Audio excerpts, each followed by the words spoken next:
ఈరోజు మా ఆయనకి చాక్లెట్ కేక్ చేయిస్తున్నాను. ఇది వచ్చి మా ఆయన నాకు వ్యాలంటైన్స్ డేకి ఇచ్చారు. ఈరోజు నేను కేక్ వాడుతున్నాను. దీన్ని 300 గ్రాములు అండి. 3 బిస్కెట్ ప్యాకెట్ల 90 రూపాయలు. ఇప్పుడు వీటిని పొడి చేసేసుకుందాము. చక్కెర ఓ 2 స్పూన్లు వేసుకోండి. 1 స్పూన్ కోకో పౌడర్ కూడా వేసుకోవాలి. పాలు కొద్దిగా పోసుకొని బాగా కలుపుకునేద్దాము. గిన్నెకి బటర్ పోసుకుంటున్నాను.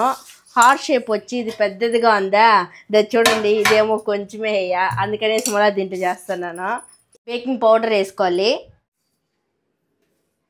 ఇది పెట్టేసినాక 40 మినిట్స్ ఉండాలి. రివర్ మాడిపోయింది. కేక్ అయితే మాడిపోయింది చూడండి. లాస్ట్ అడుగునంతా మాడిపోయిందంట, పొడి పొడిగా. ఇది అత్తకపోయింది రాలా. కేక్ అయితే బాగుంది లేదా? టేస్ట్ చూడ, నువ్వే చూడు. ఇది బాగా చల్లారాకే తీసాను, కానీ చూడు గట్టిగా ఉంది, రావట్లేదు అసలు. బటర్ వేసినప్పుడు గట్టిగా అయిపోయిందా? కానీ కింద మాడలేదు చూడు. మాళ్ళ కానీ ఎందుకు రావట్లేదో అర్థం కాల. ఇది ఒకటే రాలేదు. నార్మల్ కేక్ చేస్తే మళ్ళీ బాగా వచ్చేసింది. అది ఫ్రెండ్స్, చాక్లెట్ కేక్ తిందాం అనుకున్నాము. పొడి కేక్ తింటా ఉన్నాము. ఎప్పుడు నన్ను ఎగటాలు చేస్తాను అంటాడా? లేదు ఫ్రెండ్స్, బాగుందా? టేస్ట్ బాగుందా?